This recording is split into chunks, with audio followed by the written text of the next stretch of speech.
Ash Noble here. Just give me like literally 2 seconds just to sort the light out, and we'll get things cracking. Hopefully, the light's not. The light is a little bit bad actually, isn't it? Um, I think I'm actually maybe going to try and somewhat move the camera so we don't get this light as such. It's the sunlight that's it's the sunlight that's kind of like coming into the camera there. We might have to just move ourselves here, just so the window isn't like directly behind us, and then we haven't got the sunlight coming in. So welcome back to another stream. Today I'm sort of merging two streams into one. So I'm going to give you a production update. So if you don't know what I mean by like a production update, what I mean is like the tracks that I've been working on, and just in general like what I'm doing production wise. I'm just going to update you because obviously, as you know yourself, lately things have escalated with myself being signed to Bounce Core Records and stuff, and I thought we'd sort of like do a stream and just do a little bit of some updates. And then I thought I'd just cram in the usual typical weekend antics. You know what's been sort of occurring and going down this weekend. So we'll start with the weekend antics, and then we'll move on to the production updates. So this weekend was only supposed to be going to one event. I was only planning to go to one event, and that was Hard Drive on Friday in Scunthorpe. So good friends of mine, Nico, Brooks, Fergs, Royce, they run an event in Scunthorpe called Hard Drive, and they always put these belting nights on, full of hard dance music. So like hard style, hardcore. Sometimes there's a bit of bounce at the events as well. Reverse bass, raw style, all them kind of stuff usually goes down at the events. And Friday was like no other. It was their next instalment, and they had the headliners Club Filler and MC Storm, who absolutely tore the place a new one. And I don't think Club Filler has been in the Light nightclub since he made a debut there for Bounce to Your Drop back in 2021. So it was actually nice to see Club Filler returning back to that venue. It was that sort of very first sort of time that I'd seen him was in that club. I think that was the first time I'd ever seen the likes of Club Filler live that I can remember. Actually, no, I tell a lie. I seen him once in Brid. I tell a lie, but that back then I wasn't the person I am now, so I wouldn't have really like I'd have recognised the name, but I was very new to raving back when he came to Brid.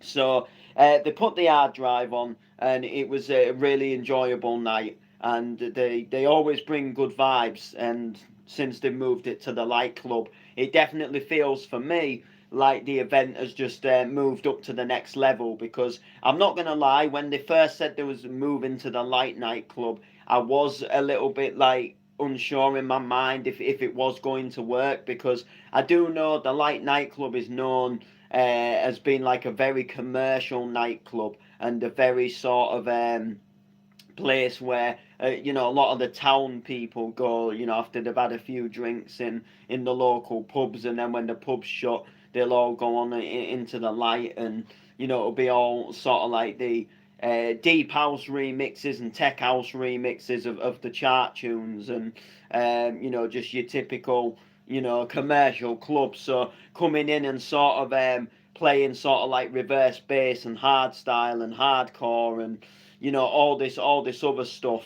You've always got to wonder and question, like, is it going to do well? Because a lot of the townies that come in, they're probably not used to the likes of Marcus and Nats spitting down the mic and doing the stuff that they do when they probably go to college and university and they're just on a little night in the town with friends. So I wasn't sure. I'm gonna be honest, if I thought it was gonna move up a level, but it actually has, and they've done really well since moving there, which is really good to see. So, good vibes all night. They had a second room open that did have some more commercially stuff in there. There was some D&B. There was some like house music and some bass line and stuff by.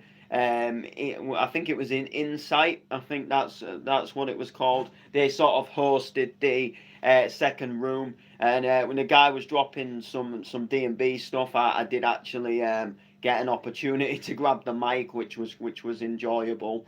I feel like the mic's been calling me just recently, and I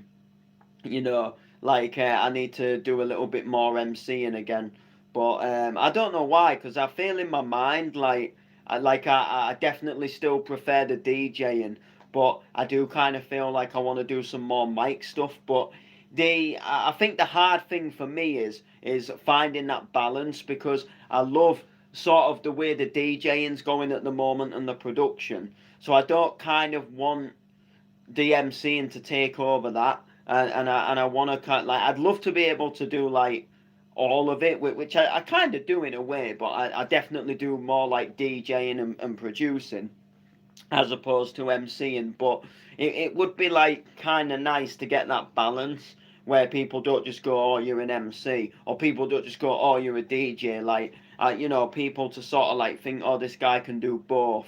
I kind of don't like MCing and not DJing, but I kind of like don't like DJing and not MCing as well. So I like that balance where you can do both. So I definitely would like to get back into the MC side of things, but I wouldn't want to do that and then sort of put the DJing sort of on a back burner and then just be getting like loads of MC gigs and not really doing anything sort of like DJ wise. So we'll just see what happens. But I grabbed the mic in the light, and it was it was fun. Wasn't the best like time I've ever gone on the mic. It was a bit hard to hear the music, actually, believe it or not. Like, there was no monitor up there. Like, you couldn't really, you could only sort of hear the speakers that were sort of down on the dance floor, because the upstairs, you go up some like little steps to get to the DJ booth. So it was just a little bit. You couldn't always like fully hear the tracks properly.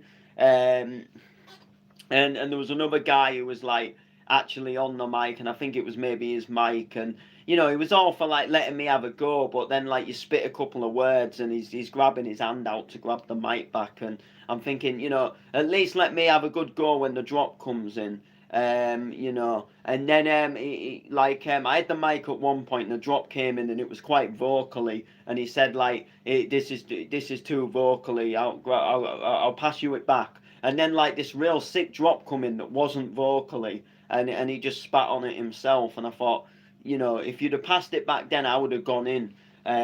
But sadly, just he grabbed it himself and and spat for himself. But there was a little video. I'm probably not gonna post it on here because it was only like 20 seconds long.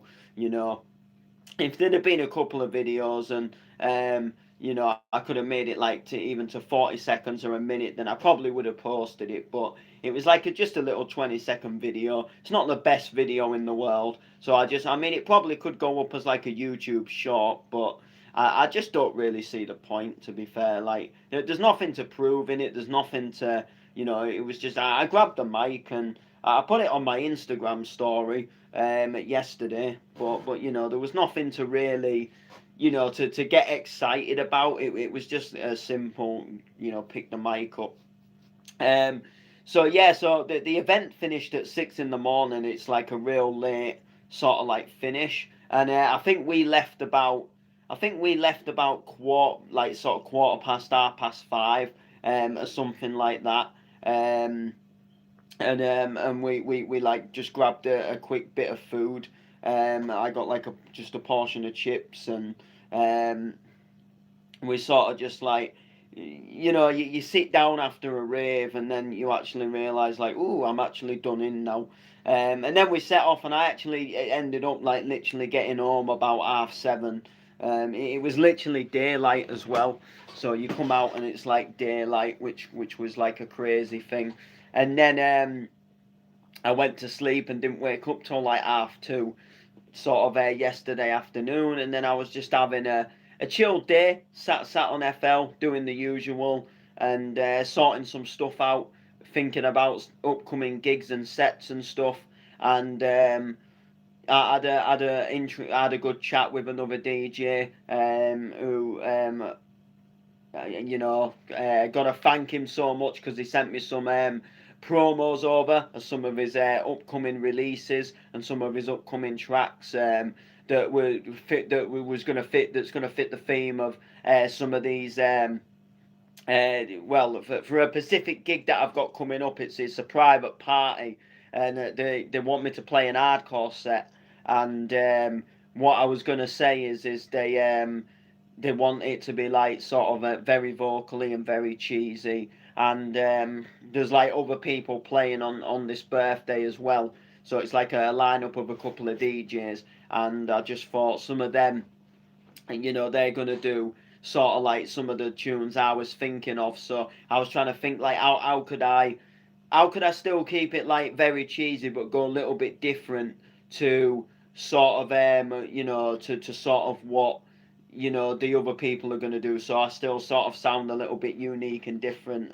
And that's when I called upon a friend of mine and just said, look, and the thing was is like I was actually willing for him to send me a link to like where you could actually buy these tunes, like if he had anything that was released, like where could I buy it.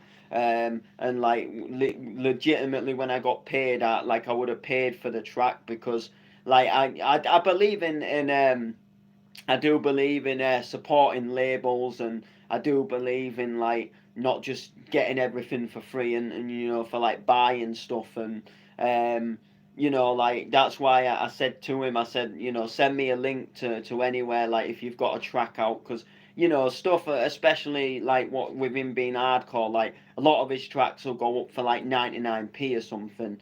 It's not like £2.50 on the Bound 7 store. Might be maybe about 150, 190 maybe on Beatport for some of them. But cutting the story short, like I do like to support people, like within the music game, because I know it's hard. But he sent me loads of promos for absolutely naff all, which I was, like I say, very grateful for. And then it came to Saturday night, and the Layman had been booked for an event in Hull. So it was in our hometown, and it was a D&B night called Shinobi.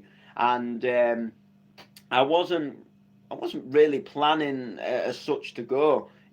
I knew the event was happening. Like I'd seen obviously that the event was happening, and I knew sort of what was going down. I just never sort of thought, what, I'm gonna go to this, because like I do like my D&B, but I'm not a massive lover of it. So I like it enough that that I'll go to a D&B event, but like I'd only go sort of like if there was now else to do, kind of thing. Like say if there was a choice of going to a bounce event or going to a D&B event, I'd obviously go to the bounce event, because that's just more my thing. But by all means, does that not? I don't hate D&B. I do like it. I do even play it at home from time to time. I do. Really like to MC over it as well, and big filthy jump up set. I love to drop bars when a drop comes in on a jump up D&B track, and stuff like that. And Lee was doing the photos, and he said, "Look, are you gonna come with me or not?" And I thought at first I was a bit like, I fancy just chilling out, and I want to go through these promos, and a bit of time on FL, and I just wasn't really. Still felt a bit tired from the night before, and he sort of dragged me out. And I thought, all right, it was only the old schoolhouse. I'll come down for a couple of hours. And I've got to say, for the old schoolhouse, I think that has got to be one of the busiest times that I think I've ever seen it at the old schoolhouse. It was really busy in there. I've seen it busy in there before, but I think this just took it to a new level. Like, it was absolutely rammed in the main room, and then outside they had the outside open, and they had some like reggae playing. So there was like the whole dub club was playing like loads of reggae stuff outside. It was like a real nice chilled out vibe. So I was sat outside for quite a bit of the night, sort of just chilled, and there was this reggae playing, and then there was the boiler room was open, and there was some like filthy like sort of like jungly stuff going off down there, which that boiler room is. I've never been a big fan of that room. It's always a real tiny little room that just doesn't hold many people in there, and no matter what goes on in there, like they can open that room at any event, and it just never really gets what you'd call that busy down there. To be fair, it's only like the odd people come down and have a look in, and they'll maybe sort of rave around for about 2 minutes, and then they'll go back upstairs, because it's just a real tiny room. And to be honest with you, like I think to me it kind of always feels like one of them rooms where they really didn't know what to do with it, so they just literally crammed a little setup in there and thought, we'll have it as a room, because what else can it really be. But and I was supposed to play down there for an event coming up, but as I've told you in previous streams, I'm no longer playing at that event, because I took a booking 2 weeks before. And because I took a booking 2 weeks before with a promoter they didn't like, they decided that gave them the right to try and control me and tell me, like, who I can and can't play for. And I was gutted. I was gutted, really, because I thought, it was a little bit childish and a little bit stupid. But there you go. That these things happen. So, but yeah, back to last night. It was an absolutely amazing vibe. ELL, MC ELL. I've spoke about him on the channel before. Played, gigged at his birthday bash, and that was really enjoyable. And I was privileged to be asked, and he's become a good friend at raves. Someone to have a chat with at a rave before he goes on stage and when he comes off stage. First time I've seen him at MC at a D&B event, and pardon, he absolutely smashed it. Pardon, I don't know what happened to my throat there. But yeah, he absolutely smashed the D&B, and it was a real privilege to see. General Levy was headlining. You should have heard of him. He's got an amazing voice, and he's really good with his rapping, with his MCing. He's done some really good tracks over the years. He was the man behind probably one of the most famous jungle tracks of all time. Jungle is Massive, and he's done so many really good tunes. He's got a real fast flow as well. He can really go into like syllables and stuff, and he can really like someone who can like biddy get it. He can do that like so fast, and he can do it for like a real long period of time as well, which has always kind of like amazed me. So it was kind of a privilege to tick it off the list and say, look, I've seen this guy live on stage. That was good. And then at the outside, once they sort of finished the reggae, and then they put some like sort of like bass line and house tunes on outside, and there was some sets outside, which was really enjoyable to listen to as well. So it was just Saturday was obviously just one of them sort of like unexpected, like, oh, just come to the old school. All right, then I'll come for a with you for a couple of hours, and that was literally it. and then I was sort of back home, and sort of around about 3:30, and tucked into bed, you know, feeling quite tired. I was, and to be fair, I do feel a bit done in now, but um, it was like yesterday. I felt really sort of like tired and done in, and then by the time I sort of like got to the event and I got at the event, it's almost kind of like I livened up a bit. And I think sometimes, like when you really, if you wake up quite tired, but then you don't really do anything during the day. So like for me yesterday, like I didn't go anywhere. I didn't get dressed. I didn't do anything. I just, I sat on the computer a bit. I lounged in my pajamas most of the day, and I don't think that helps, like because there's nothing to really get you going. So then when we actually got to the event, it was like it actually woke me up. And I sort of felt a little bit like, yeah, I don't feel too bad actually. And then I raved around for a little bit, and then I felt tired again, So now I do feel a little bit like just a little achy, which, you're probably thinking like, how, you're only young. But, a lot of, like a lot of people, like, and this is no offences to people, but a lot of people would have gone to hard drive, and that would have been it. That's their weekend done. They won't go raving anywhere else. And sometimes myself and Lee, we go to like 3 different events in one weekend if it's like a bank holiday. Like when we did the tropical bar, we did Havoc, and then we did Future Beats. Whereas some people on that weekend just did Future Beats. They didn't then go to Havoc on the Saturday and then go somewhere else. Again on another day. They had the one night, and that was it, and they hung over for a couple of days, and it did them in. And I know, like myself and Lee, like we don't drink or anything, but like we do a Lee does a lot of driving. Like that weekend on the Friday we drove to Doncaster and back, and then on the Saturday we drove to Skegness and back, all the way to Skegness, and then we drove back, and then on the Sunday we drove back to Doncaster again when it was Future Beats, and then we drive back, and sort of like 3 nights in a row, especially the likes of Havoc. You get in like really late, like really late, like like 7 in the morning job kind of thing, you know. So yeah, but that was the unexpected weekend.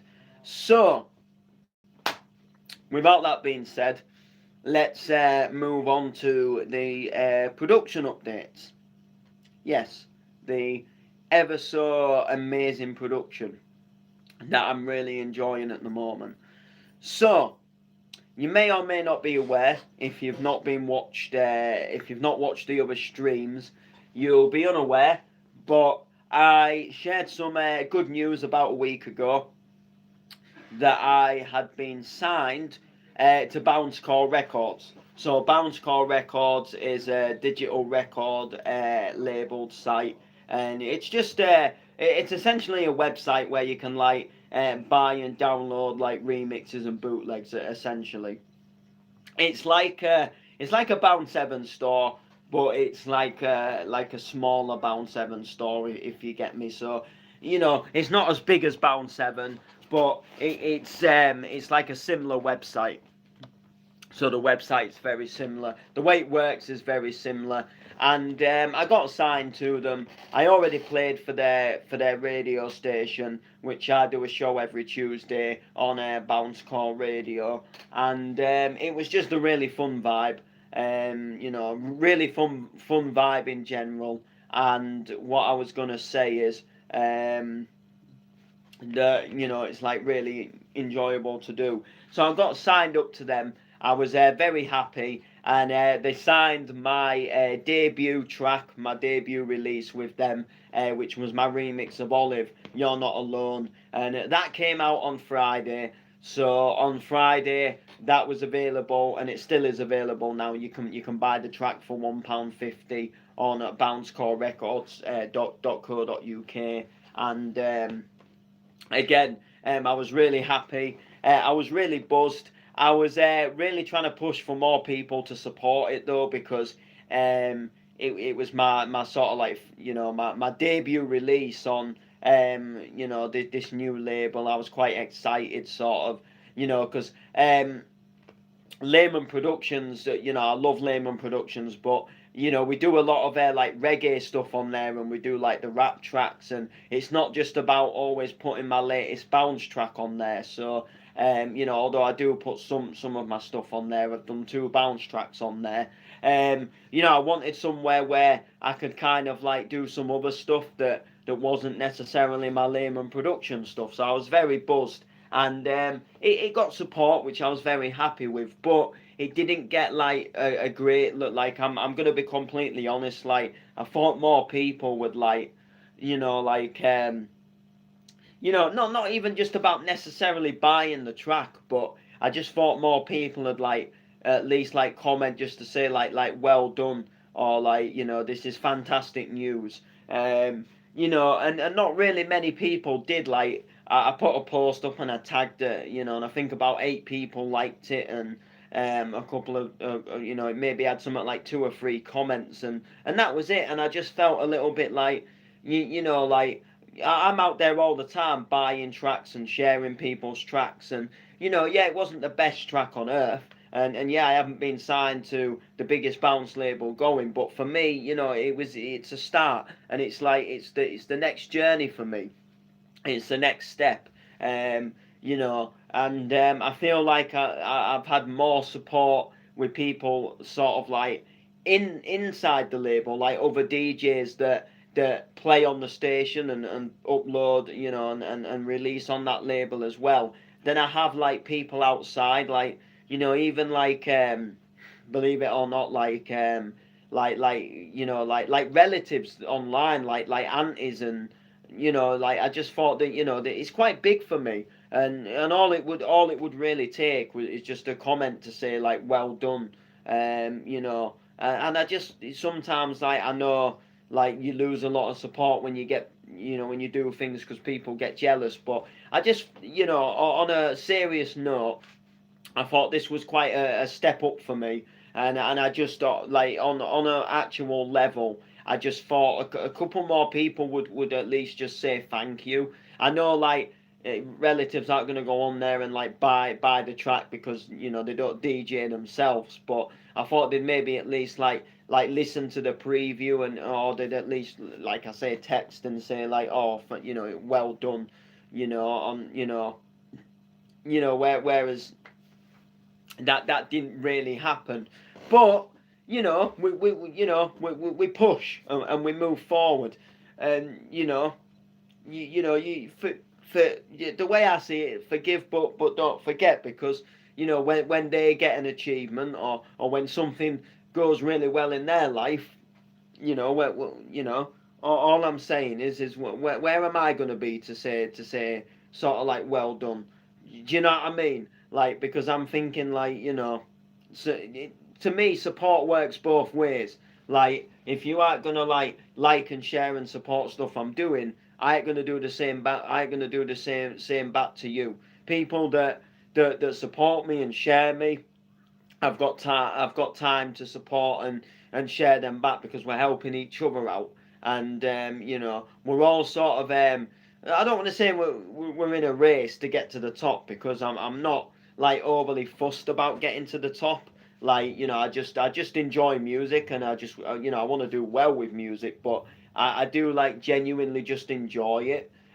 So obviously, like, for me, it's just about, I do want people to like physically enjoy the track, and not just say they enjoy it when they don't. But like, for me, it's just about having fun and enjoying it. But like, but I do believe, like, if people like share you, then share them back. Share them back, and support them. And if people like just don't bother and follow or support anything that you do, Like, why should you go to that length of helping them and support them? You know, because like I say, you know, it's not a race to get to the top, but you know, we are all trying to push our music and do well. And you know, I think, you know, it is definitely, you know, the scene's going to grow if we all help each other. But sadly, just not everybody sees it that way, and you know, you do get bitter people that won't share stuff. But yeah, so anyway, that track got released, and you know, it's doing well. Like, people have bought it and people have supported it, so I'm very happy in that sense. And you can still grab it now. And I'm happy to announce, I can't tell you what just yet, but they have signed up my second track, so there is another track that's going to be going to them. And what I will tell you about these tracks as well is you will already know what these tracks are. Like obviously you don't know the next one that they've signed, but when I tell you like the one that they've signed, you'll know it because I've put like preview clips on YouTube of the track. And I've like gone live where I've been on FL and I've like shown you the track I've been working on. So like they're all like tracks that I've already made like ages ago. It's just tracks that have now been signed, if that makes sense. So the You're Not Alone, I did that like late last year, and then the next one that's coming out was also one that I'd done last year as well. So it's like the old tracks, like they feel old because I made them like ages ago, but they're now just getting signed, if that makes sense. Because I thought I've got all these tracks that need something doing with them, so I am just gonna start making new ones and release them instead of like, you know, submitting the old ones. So it's like the old ones are now finally, you know, you can finally grab them, you know, that kind of thing. So you will know the next one when you find out what it is, which I'll be telling you at any time from now. I think the artwork and stuff was getting sorted today for it, so I'll be like sharing I'll be like sharing the artwork and stuff, and I'm not sure when it'll probably get released, like next Friday or something like that, because they release every Friday on the store. So I'm not certain, but I would imagine that would probably be the case. But we'll see what happens. We'll see what goes down. But yeah, so that's getting done, and then I'm just going to keep working on tracks, and some will go to them, and then I'll start building myself up, improving myself. You know, I'm improving all the time, and then I'll start like approaching some of the other labels as well, you know, and you know, approaching them and you know, doing some stuff with them, if that makes sense, and seeing if they'll take some tracks. So yeah, so anyway, that is going to do it. So make sure to like, make sure to comment, share, all the rest of it. It's been a good weekend, good things happening production wise, and yeah, we'll see you next time. Well.